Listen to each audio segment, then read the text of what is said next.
Shalom, we live in Isupk headquarters right here in Harlem with another Friday night Hebrew class. That's right. And you know how we get down, coming out of Harlem headquarters since 1969, and we've been bringing you this truth that the so-called Blacks, Hispanics, and Native Americans are the true Israelites according to the Bible. And we got a history that's recorded in the Bible. The white man loves to tell you that you ain't got no history past 1600, whenever he came over here on a slave ship and so-called discovered the Indians, aka massacred everybody like a savage. But we got a history that's recorded in this Bible, and it tells you not only what happened in the ancient times, it tells you where it broke off and why. But we're gonna go all the way back because we're in the Sabbath service right now, which will be tomorrow morning, every Saturday morning at 9 a.m. Tune into Isupk Harlem or any Isupk channel, although it's at various times. But tune in, and right now we're in the 38th chapter of Genesis. And in the Sabbath service, we go through a set of 7 sets of 7 verses every week. So 49 verses every week, straight through in progression. So now we're up to Genesis 38. And it's a beautiful way to get deeper into these, foundational scriptures, learn the ancient language, the holy tongue of Lashawan Qadash. And we're going to break a little of it down today. And so we're going to use this scripture to learn some Hebrew. And in Genesis 38, we start out with verse 1. And it came to pass at that time that Judah went down from his brethren and turned into a certain Adulamite whose name was Hiram. And so we follow the last thing that happened in verse 37. Joseph had his dream with the coat of many colors.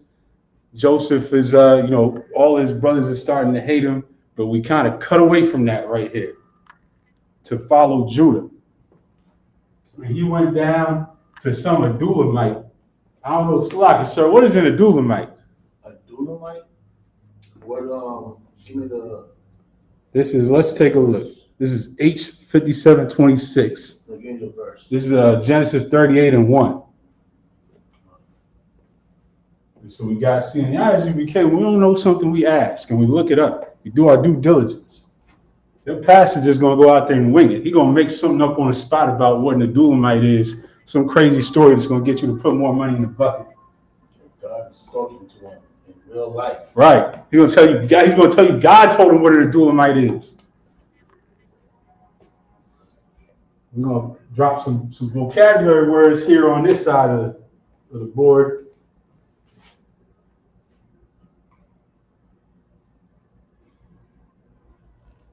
And of course, this is a good time for us to say that anybody that's not up on your Hebrew alphabet, the Syrian, which is the so-called modern, and the ancient script, you should at least have this down, even if all you know how to do is copy down the letters and sound them out. That's a big start.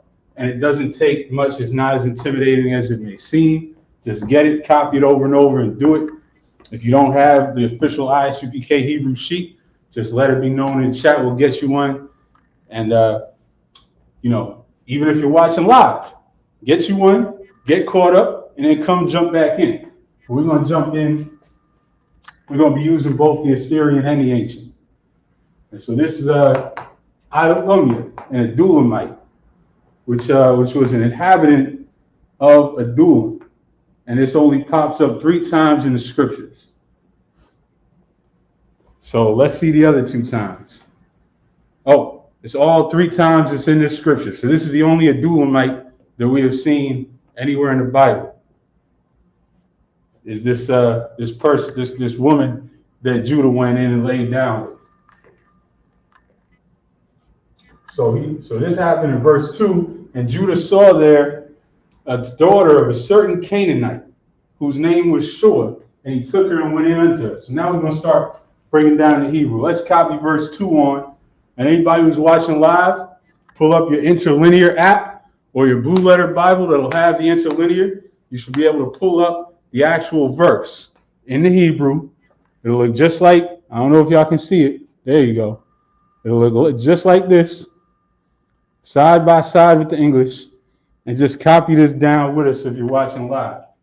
So I'm going to write down, and at the top here, this is Barash Yaf, which is the Hebrew name for Genesis, which is just the first word that you see in the entire Holy Bible, which means in, because in Hebrew, remember we have prepositions added to the beginning of a word. So this letter Ba is in, Ba Ra'ash Yaf, in the beginning, which is based around this root word. In Hebrew, everything boils down to some basic and more basic root word. And so this Ra'ash is the word for the head. And head, if you're the head of something, you're the first. So Ra'ash, Ba Ra'ash Yaf, in the beginning.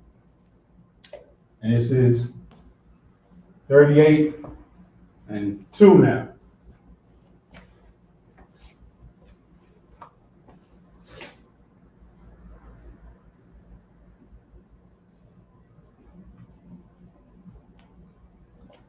So the first word is Wa'yara'ah. Again, prepositions. This Wa means and. This letter Wa means and.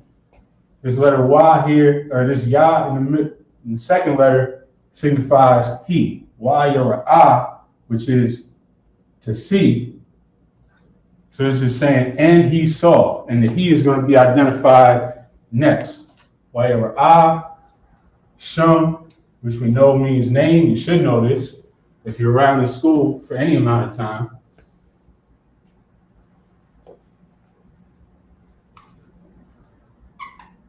I can see that Adulamite came from like a people.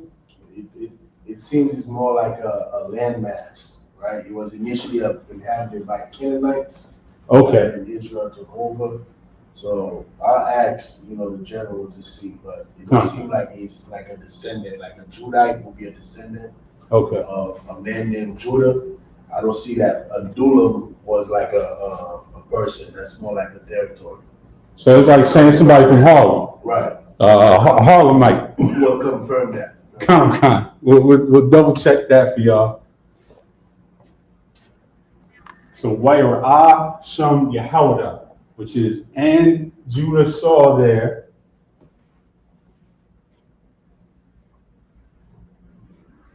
And this Bath, everybody should know, is the word for daughter. Bun is son, Bath is daughter.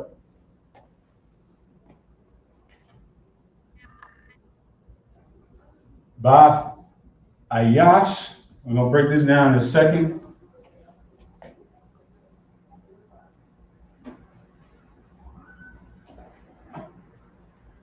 Canaaniah, which is Canaanite. So Bath Ayash Canaaniah, in the English it says, and Judah saw there a daughter of a certain Canaanite. So this Ayash is the word for man. This is man in the Hebrew. So a daughter of a Canaanite man, a daughter of a man of Canaan.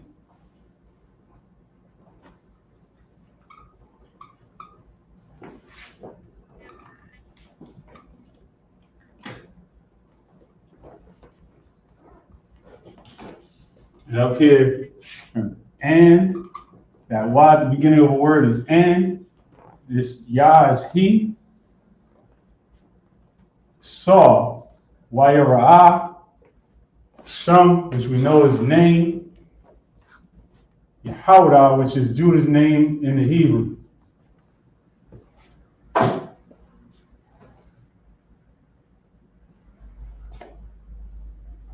And the Canaanite, Wa'ashumwa. So now we're going to keep building on things that we've already recognized. So again, we know that this can be broken down into its components. This word Wa'ashumwa. That Shum is what? Name.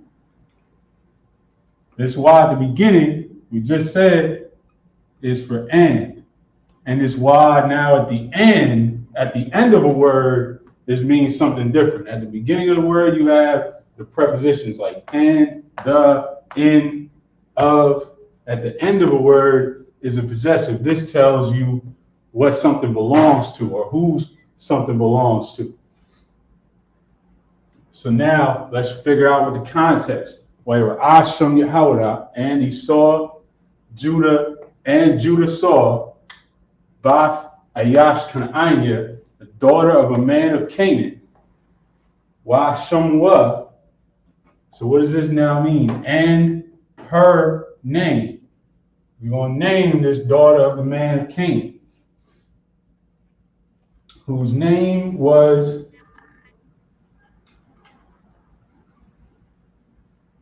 Shua. In the English, it says Shua. And this is Slaki. They're naming, this is the man of Canaan that we're naming here. It says, and his name was Shua. So this is the daughter of a man of Canaan whose name was Shua, is Shua. Wa ya Kwacha. So now we're getting back to root words. A lot of these are common words that if you're following along with these classes, if you're following along with the Sabbath service, you should recognize a lot of these words. So this right here is now built around the root word, which is l'chwak, which is to take. And so we got this kwak here, which represents that. The ha at the end is what the white man would call a feminine variation, but that's not really how the Hebrew works. The Hebrew is more so in terms of rank, or who's subservient and who's dominated. So we have Wayahuka, and he, as we already saw what this means up here, and he took. And so we now know what this ha at the end is telling us that and he took her.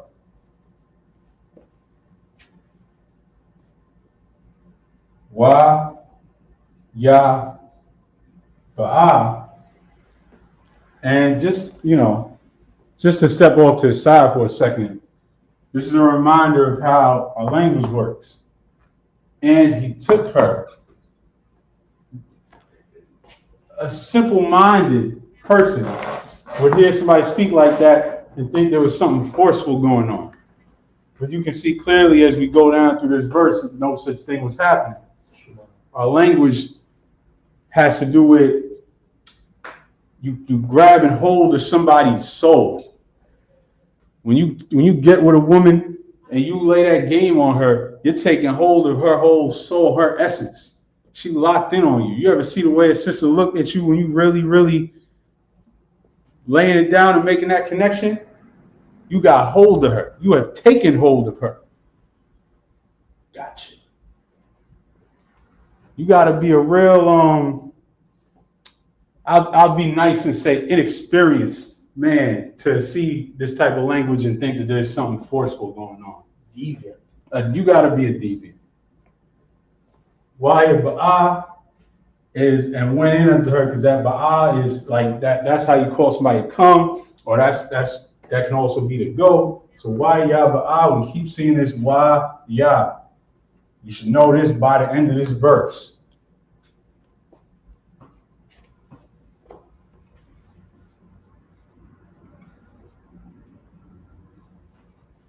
Aliyah, which is unto her, and went in unto her. Again, in English, and Judah saw there a daughter of a certain Canaanite whose name was Shua, and he took her and went in unto her. So now, just like that, we got verse 2. And what did we learn? We learned prepositions like wa, ba. We learned how to structure a word where you're saying, and he did such and such a thing, and he saw wa shumwa, and her name, wa shumwa. And he took her, and went in unto her. So just by using this example of this scripture, we're learning how the language works. And this is a good way to take a look at how quickly you can make the progress from just learning that alphabet. If you haven't quite got it down yet, once you know that, you can just in this one verse, we learn how to put together complex words, sentences, and everything else. So now we're going to keep on flying through to verse 3.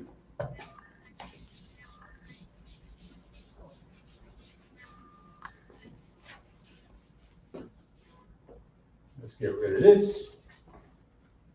Now let's see what's going down in verse 3. And she conceived, because that's what happens after you take hold of a woman's soul. They fast forwarded in there. They zoomed over a lot, and she conceived. Why the heart?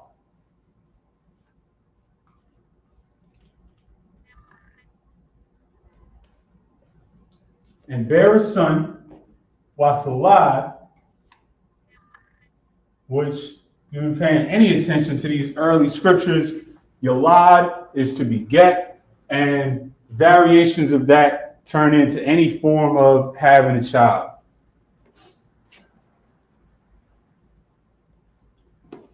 Bun, which as we just said, Baf is daughter, Bun is son. These are basic things that we get to learn in these scriptures, while we're learning a deeper way to understand these scriptures. While Korah, which is something, this is a word that we're going to see a ton of times. Why Korah is and he called. And this can be used in a myriad of contexts, but here they're just naming the child. Why Korah? And he called Af, which is a Hebrew word, doesn't have a translation. This is something that connects a subject to its verb. You're going to see that. You're just going to have to learn it through context.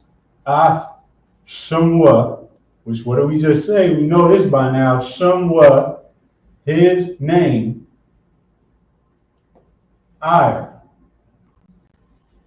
which in the English they translate as And the Strong's breaks down that word as awake. That's right there. So we're going to add on verse 4 and keep going. And she conceived again, because this is what happens when you take hold of a sister.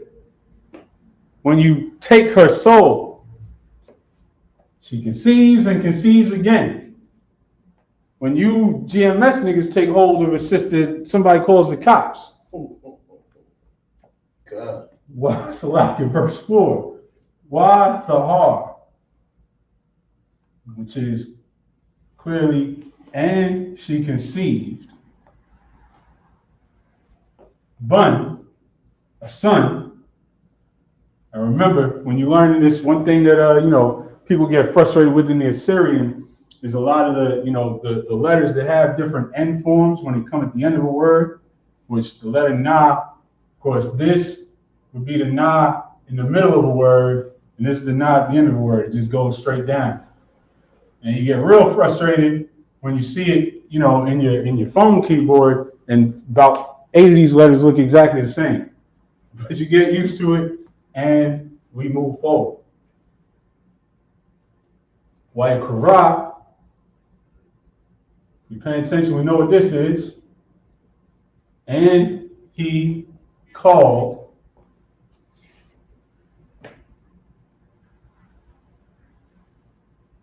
Af Shumwa, same thing we just saw. Af is that word that doesn't have an equivalent in English, but is connecting the subject to the verb. Af Shumwa, his name, Onan, which in the Hebrew is Awanan. And that's Onan in the Hebrew. And when you go and break this name down in the Hebrew,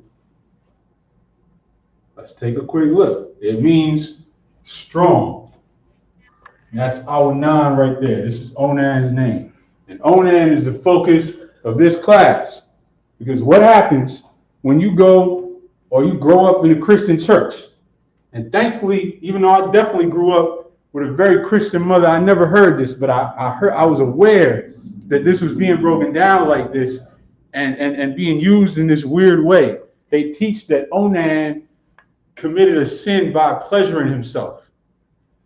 that Onan is how you know that pleasuring yourself is a sin, is somehow some terrible thing that you should be struck down by God for.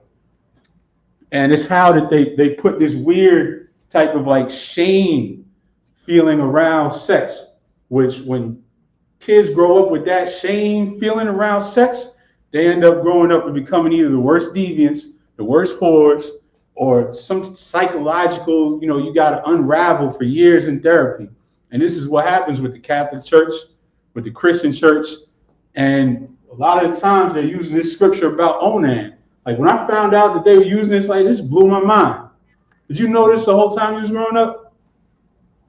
Well, yeah, ain't get to these type of scriptures. Yeah. Growing up, they went to the scriptures, that, God loved everybody. Right. And prosperity scriptures. That's it. That's all they had time for, is the scriptures going to fill the bucket. Yeah. Now, a lot of these Christian churches out here is going into this verse right here, this chapter 38, because they can't find anywhere else that says that you should be killed for pleasuring yourself, because that's weird. But here we are, and we're going to show you what Onan actually did. So now we're in verse 4, and that's Onan was born and named. Verse 5, and she yet again conceived. But we don't got it. These next people are not in this story, so we can jump over that. Verse 6. And Judah took Yaquak.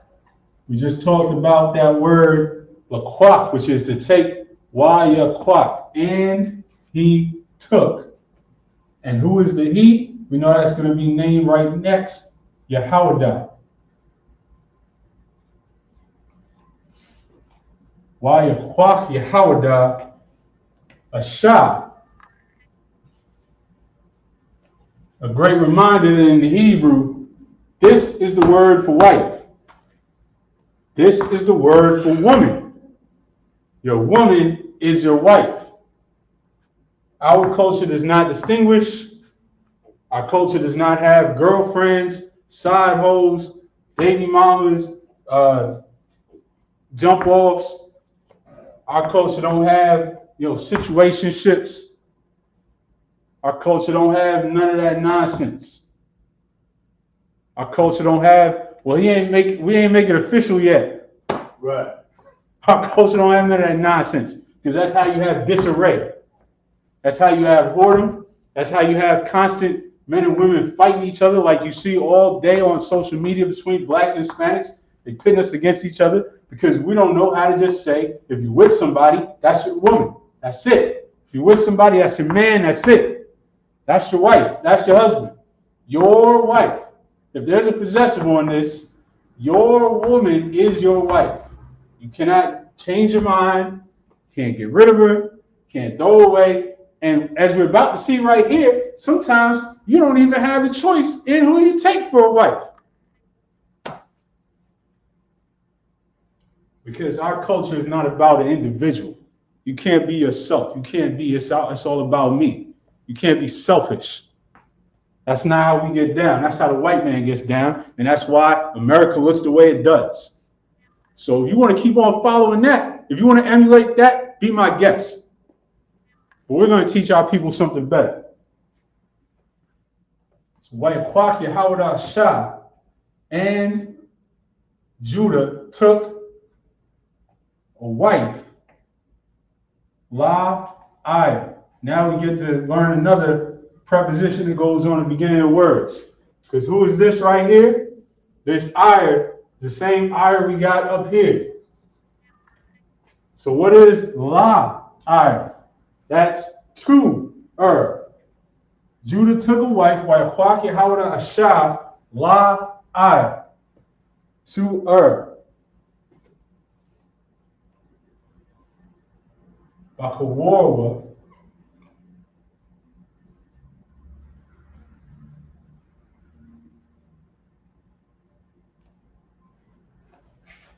wa Shema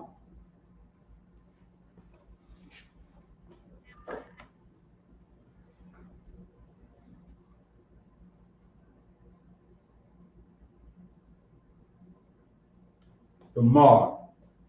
And so Judah took a wife for Bakawarwa, which is his, at the end, remember, his firstborn,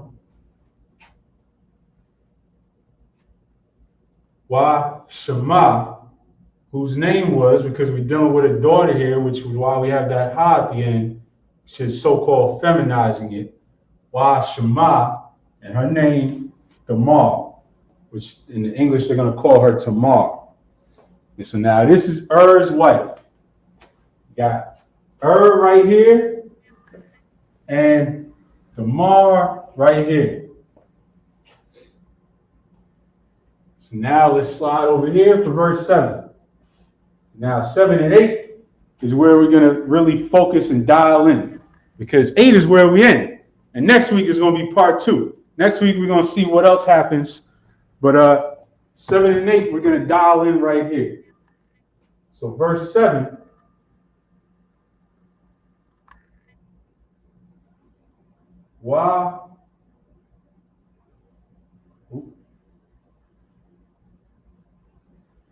Yahaya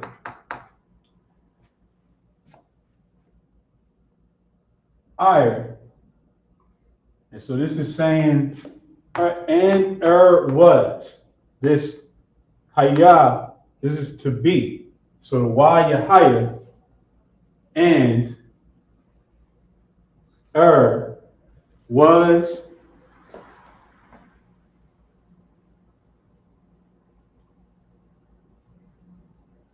Bakawar, which we just saw over here, saying is the firstborn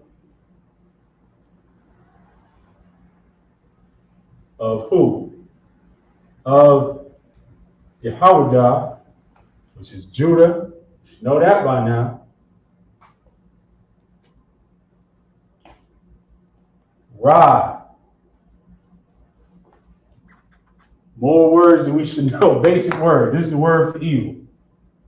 Pay attention in the prayers, you will know this word.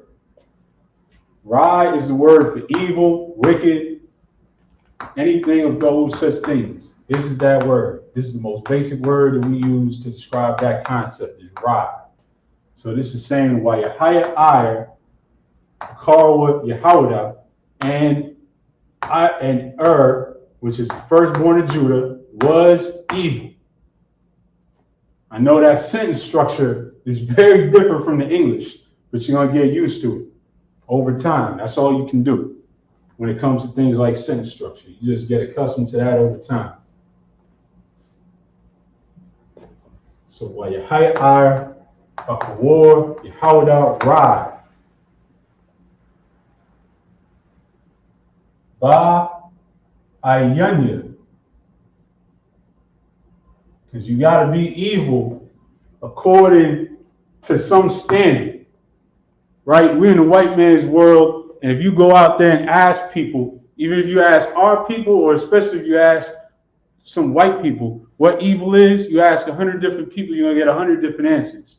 And you're going to hear a lot of, well, I feel like, I think, well, I believe. Well, the Lord don't care what you believe. The Lord cares what's evil according to him, which is defined in these scriptures. Matter of fact, if you go to the Christian church and you ask 100 different members of the church what evil is, you're still going to get 100 different answers, because they don't care about the Bible. They don't read the Bible. They care about what makes them feel good. So you're going to hear more. I feel, I think, I believe. I think it's evil when people, are not nice to each other. Some nonsense like that. The Bible tells you what evil is. And here, this verse is real simple. He was evil, Ba'ayanya, which is in, remember that Ba is in the sight of the Most High. Yahweh.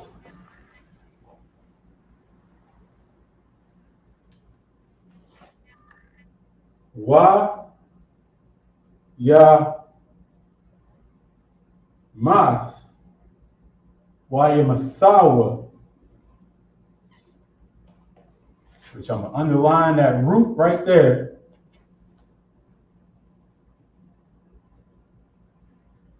Yahweh. So he was wrought by Yanya Yahweh. He was wicked in the sight of the Lord. Why Yamathawa Yahweh. And he killed him. That's what that mas right there is. That's the Hebrew word for die, death. And he killed him. See that Y at the end, which means him. So this was the brother's whole biography right here. And Judah's firstborn, was wicked in the sight of the Lord, and the Lord slew him. So God just got tired of that nigga and killed him. That's it. End of his story. That's what happens. Sometimes the Lord lets people be wicked forever. Onan? No, Oh, okay. So like.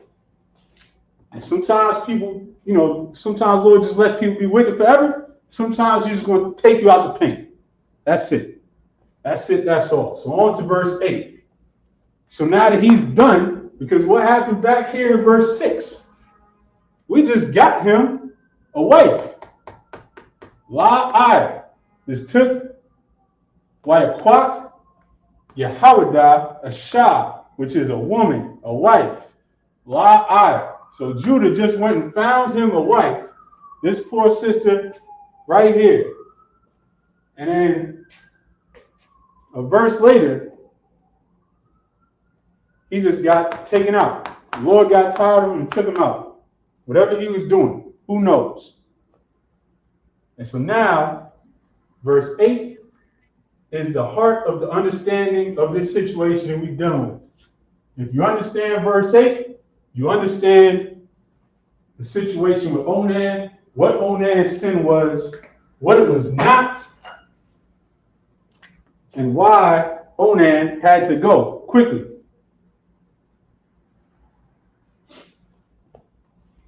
So verse 8, we're going to sum up the matter right here.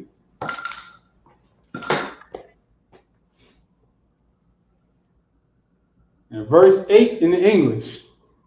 And Judah said unto Onan, let's start that off. Wa ya Amar. That Wa ya Amar right there, you're going to see many, many, many verses in the Bible start off like this. Wa ya Amar is and he said. And he said. And then the he, of course, is Yehowadah. He's starting to learn these patterns here. And he said to Onan, La, right? La, which is two, Onan.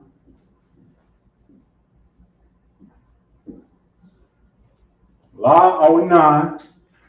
Wayamar Yehowadah la Onan. And he said, and Judah said to Onan,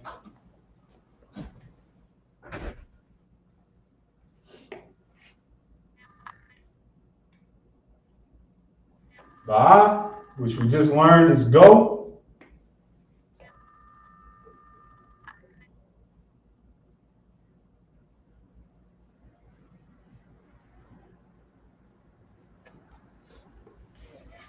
Al-Shaf Akika.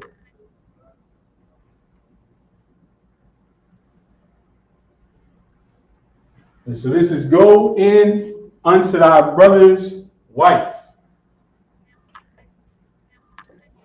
This is a law, and this is long before Moses wrote it down. Because our law is a culture. We have a way of existing, a way of holding our nation together, a way of building our nation, a way of having brotherhood, sisterhood, family. And this is one of those things. If you have a wife and you die and you have a brother, your brother now has one job. Your brother is required to go in unto your wife, now that you're dead, and lay down with her. Not for his own pleasure. He's doing it for a reason. So we're going to write that down now.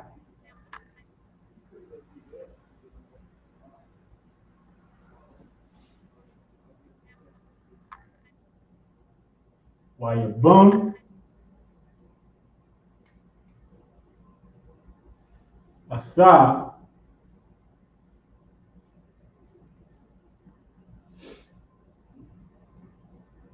wa kum,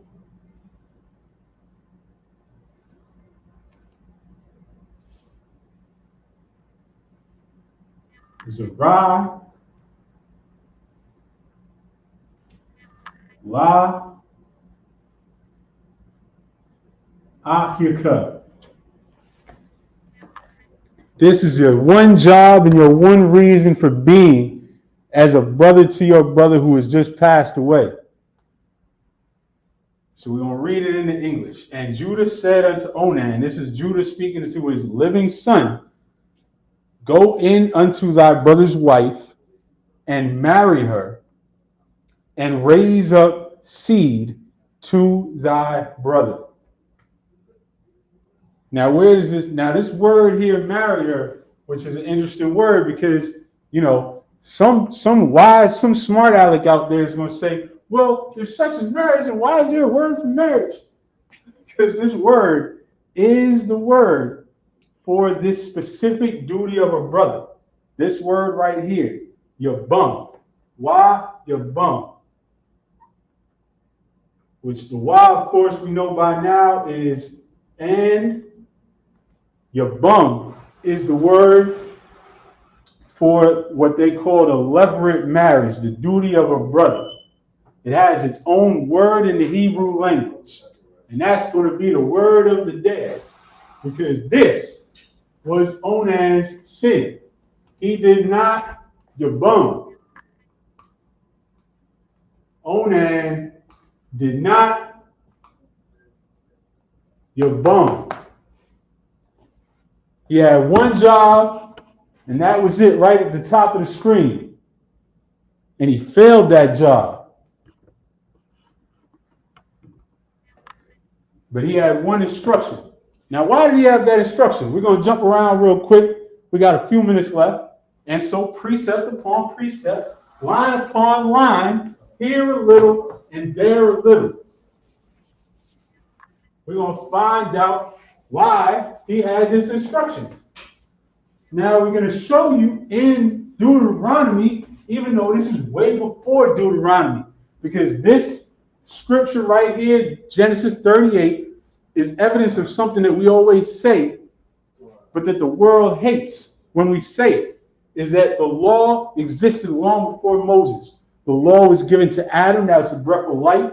It was passed down.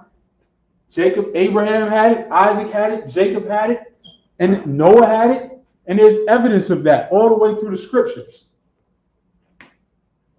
And this is more evidence of it right here. Because long before Deuteronomy 25:5 was written, Judah gave this instruction to his son. So now, let's read Deuteronomy 25:5 real quick. In the English.